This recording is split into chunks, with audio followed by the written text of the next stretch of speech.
حضرت ابو ہریرہ رضی اللہ تعالیٰ عنہ سے روایت ہے، رسول اللہ صلی اللہ علیہ وسلم نے فرمایا، قیامت کے دن موت کو لا کر پل صراط پر کھڑا کر دیا جائے گا، پھر کہا جائے گا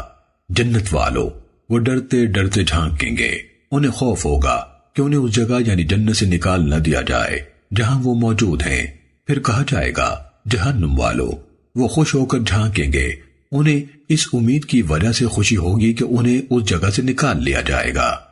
جہاں وہ موجود ہیں، پھر کہا جائے گا کیا تم اس چیز کو پہچانتے ہو؟ وہ کہیں گے ہاں یہ موت ہے، پھر اللہ کے حکم سے اس موت کو پل صراط پر ذبح کر دیا جائے گا